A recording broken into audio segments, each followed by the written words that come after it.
Hello, I'm Dr. Richard Scott Noakes, and welcome to the mini lecture for Beowulf. Now, Beowulf is a very interesting text because even though it is usually considered the great medieval English epic, it's a text that is really mysterious to us in some ways. So, for example, we can't exactly pin down in what century Beowulf was written.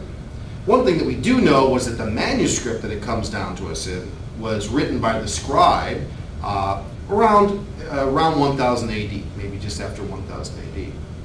Now, that being said, that doesn't mean that Beowulf was written around 1000 AD because, of course, the scribe is possibly copying it from another older source, perhaps a much older source, or from a source that had itself been copied, etc., etc., etc.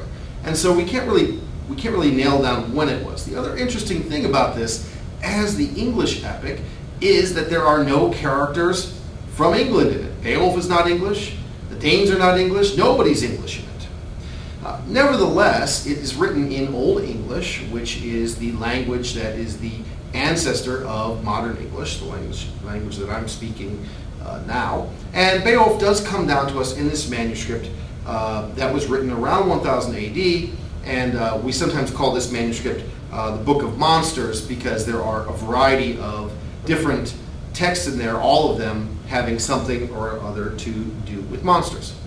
Now, for many years, Beowulf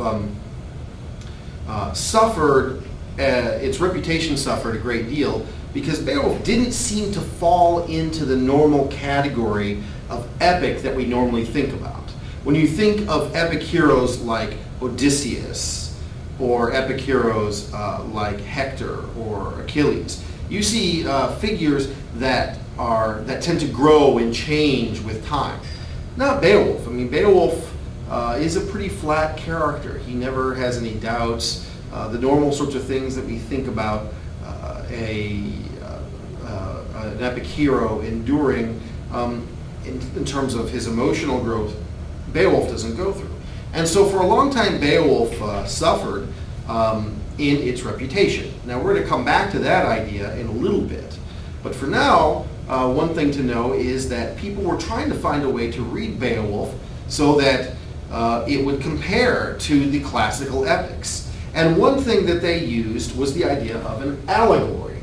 Now, if you don't know what an allegory is a sort of metaphor that is stretched out to the level of an entire narrative or an entire story, so that maybe each character or each element represents something symbolic.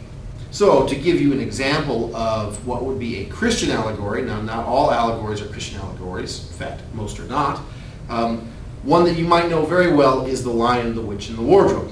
On surface, The Lion, the Witch, and the Wardrobe seems to be about these four children who stumble through a wardrobe into a magical world of talking animals. They defeat an evil witch, and they live happily ever after. However, when we look at Lion, the Witch, and Wardrobe in terms of an allegory, we see that symbolically the story has a very different meaning. Aslan the lion is a Christ figure, and he has to sacrifice himself on the stone table, or on the cross, if he were Christ, to save the people from the White Witch, who's a satanic figure. You've got the figures of Peter, Susan, Edmund, and Lucy, and one thing you notice about Edmund is that Edmund betrays everyone, and Aslan has to go and save Edmund, and he sacrifices himself in the same way that Christ sacrifices himself for sinners. And if you go through The Lion, the Witch, and the Wardrobe, you'll find that this allegorical representation in The Lion, the Witch, and the Wardrobe about the gospel works throughout the text. So when you start to look at various details, you see, well, okay, why does Father Christmas show up in this? Is it just so that C.S. Lewis could have Santa Claus show up? Well, no, actually. You notice Father Christmas comes while it's still winter, but winter is breaking. In other words, what's happened is that Christ has come, and he comes and they meet him before they meet Aslan, in the same way that Christmas, or Father Christmas, or Santa Claus comes to, in essence, announce the coming of Christ, at least as far as it is if you're a child.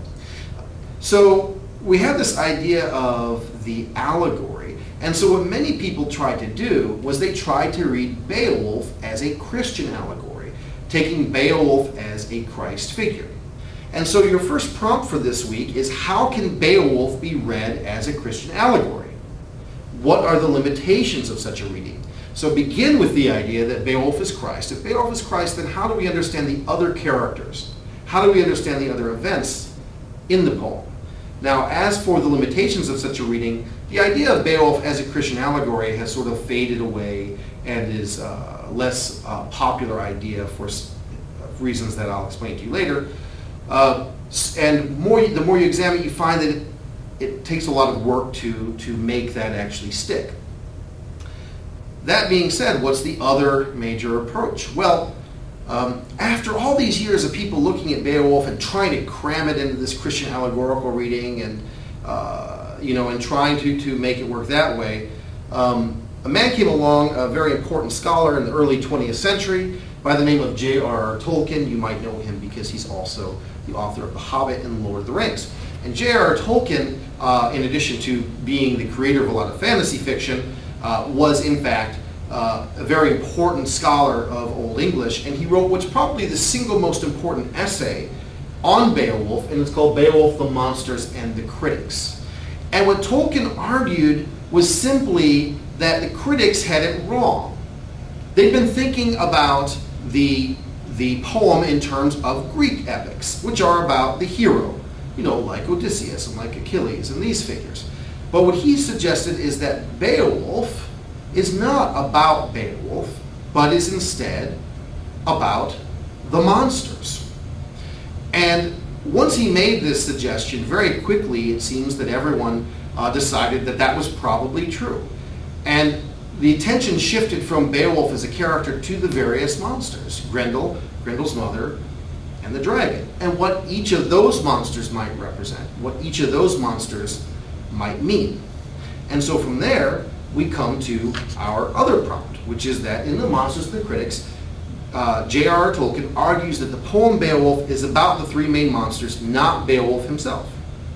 Pick one of the monsters and discuss the symbolic importance of that creature. So this is your assignment for this week. There are lots of other interesting things to say about Beowulf, so feel free to draw those in to your two discussion prompts.